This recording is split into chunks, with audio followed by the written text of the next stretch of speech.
Ayo, siapa yang mau bikin sendiri barongko khas Bugis ini tapi belum tahu cara cetak daunnya?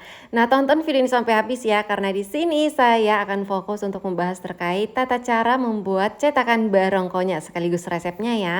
Pertama, saya ambil daun pisangnya terlebih dahulu karena kebetulan di depan rumah saya ada pohon pisang. Walaupun jumlahnya sedikit tapi lumayan lah ya, bisa memenuhi kebutuhan saya ketika mendadak pengen bikin kue yang menggunakan daun pisang. Salah satunya seperti barongko kali ini. Sebelumnya untuk daun pisangnya saya jemur terlebih dahulu biar layu seperti sosisnya Walid yang lagi viral. Nah, setelah itu di sini saya akan membuat cetakan pola bagian dalamnya dulu, yaitu menggunakan kardus bekas susu formula anak saya. Ini opsional ya, bisa menggunakan kertas yang lebih keras kalau nggak ada kardus seperti ini, atau bisa menggunakan karton yang lainnya. Setelah itu kita gunting, sesuaikan kebutuhan, ini sekitar 8 cm untuk lebarnya, dan untuk panjangnya ini sekitar 15 cm. Kemudian kita lipat membentuk segitiga seperti ini. Nah, setelah itu langsung di strapless aja biar nggak lepas-lepas nih nanti ketika dipakai untuk mencetak ke daun pisangnya. Kira-kira kurang lebih seperti ini ya untuk bentuk cetakan kardusnya. Nah, berikutnya untuk daun pisang yang sudah layu tadi saya gunting-gunting, lalu saya bentuk menggunakan pola kardus segitiga yang tadi. Nah, jadi cara membuatnya perhatikan video ini. Dan ini hanya berlaku bagi teman-teman pemula ya. Kalau yang sudah pro silahkan di skip aja, karena jujur aja kali ini cara membuatnya kok bisa nggak rapi ya. Nah, seperti ini untuk lebar daun pisangnya. Jadi pastikan untuk cetakan kardusnya tadi itu terbungkus rapi bagian dalamnya. Lalu bagian sisi kiri dilipat, dan untuk bagian sisi kanannya juga dilipat seperti di video ini. Saat melipat nggak perlu buru-buru, pastikan semuanya rapi agar kenapa? Agar dapat terbungkus dengan sempurna dan agar daun pisangnya juga nggak robek. Kemudian bagian ujung atasnya digunting atau dirapikan agar terlihat lebih cantik. Nah, setelah terbentuk, untuk cetakan kardusnya yang tadi dikeluarkan dulu. Setelah itu untuk cetakan yang sudah terbentuk ini saya jepit ya bagian ujung atasnya pakai mangkok seperti ini agar nggak lepas-lepas, karena kalau terlepas bisa berabe, repot lagi, harus bikin ulang. Nah, saya ulangi sekali lagi ya, biar kenapa? Karena biasanya untuk hal-hal yang diulang-ulangi akan lebih melekat di ingatan. Jadi di sini saya membuat tutorialnya 2 kali cara membentuk cetakan pisang barongkonya. Jadi cara saya untuk menyiasati daunnya agar nggak buang-buang daun, untuk daunnya nggak saya gunting sekaligus, tapi saya gunting sambil saya ukur lebarnya dulu seperti ini. Kemudian saya menggunakan daun dalam. Ini fungsinya agar nanti barongkonya itu nggak melebar ke samping ke sana kemari ketika udah dimasukkan ke dalam cetakannya. Ini juga menjadi salah satu alasan kenapa untuk daun pisangnya itu wajib dijemur terlebih dahulu biar layu. Biar pada saat dibentuk seperti ini untuk daun pisangnya itu nggak kretek-kretek, nggak pecah-pecah. Jadi lembut atau mudah dibentuk, karena kalau daun pisangnya keras maka biasanya agak susah dibentuk. Ketika susah dibentuk biasanya akan pecah-pecah daunnya. Dan untuk adonannya ketika diisi masuk ke dalam sini akan melebar kemana-mana. Karena untuk adonan barongko itu kan cair ya, jadi perlu hati-hati pada saat membuat cetakan daun pisangnya.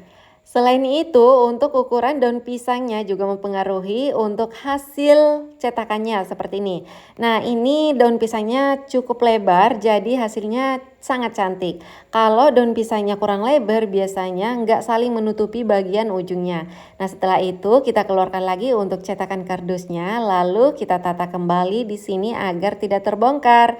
Selanjutnya, saya akan membuat adonan pisang barongkonya menggunakan pisang kepok yang udah matang banget. Nah, di sini saya menggunakan pisang kepok 1 sisir lebih 5 biji.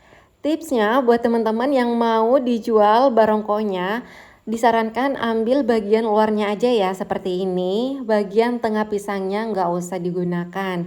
Akan ya, yang kayak gininya nih, karena kenapa nanti biasanya akan menyisakan titik-titik hitam kayak gitu ya. Berhubung karena kali ini hanya buat konsumsi sendiri, jadi saya nggak mau buang-buang, semuanya saya gunakan, walaupun tengah-tengah bagian dalam pisangnya.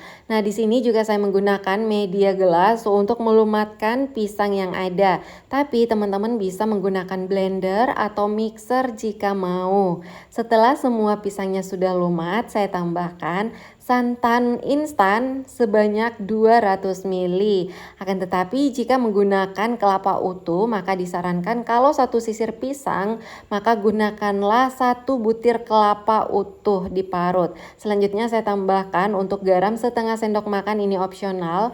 Lalu saya kasih susu cair UHT sebesar 250 ml karena saya menggunakan santan instan. Berikutnya saya tambahkan vanili cair secukupnya. Nah, karena saya lagi diet rendah kalori dan karbo, jadi untuk gula pasirnya saya skip. Berikutnya saya tambahkan telur sebanyak 7 butir utuh seperti ini. Ngomong-ngomong, ini telurnya cantik-cantik semua ya. Untuk kuning telurnya itu utuh-utuh, ini cocok untuk dibikin kue. Nah, setelah semua bahan tercampur tadi, selanjutnya saya aduk rata, campur agar semuanya tercampur rata dan siap untuk diisi ke dalam cetakan daun pisang yang sudah saya bentuk tadi. Nah, saran saya kalau teman-teman mau jual, pastikan menggunakan sendok takar seperti ini ya. Di sini saya menggunakan 2 sendok sup seperti ini agar ukurannya nanti sama. Apalagi kalau untuk dijual, jadi pastikan ukurannya itu tetap sama agar kenapa? Agar lebih mudah untuk menentukan harga jualnya berapa atau menghitung berapakah keuntungan yang bisa teman-teman dapatkan. Berikutnya untuk barongkonya saya ikat menggunakan sisa daun pisang yang tadi. Nah, sebenarnya sih untuk cara mengikat barongko ini ada cukup banyak, ada yang menggunakan strapless atau menggunakan pita. Nah, seperti ini jadinya cukup cantik juga. Setelah semua adonan selesai dibungkus ke dalam cetakan daun pisang ini, saatnya untuk dikukus kurang lebih sekitar 15-20 menit saja. Nah, ini karena panci saya kecil, jadinya saya masak berkali-kali ya. Nggak apa-apa, ini sedikit boros kali ini. Dan ini dia hasilnya setelah sudah matang. Untuk serat-seratnya masih tetap kelihatan dan untuk rasanya juga masih tetap enak walaupun tanpa gula. Karena sebenarnya kandungan gula yang ada di dalam pisang kepok itu sudah cukup untuk memberikan rasa manis pada barongko ini. Dan juga ditambah dengan rasa gurih dari santan kelapa serta susu UHT-nya. Nah, tapi kalau teman-teman mau dijual, silakan gunakan resep seperti biasanya ya. Yaitu biasanya menambahkan gula pasir dan juga menambahkan susu kental manis. Oh ya, terima kasih sudah menonton video ini sampai habis. Sampai ketemu lagi dan saya di video selanjutnya. Dan tulis komentarnya di bawah video ini ya, dari daerah mana asalnya teman-teman nonton video ini.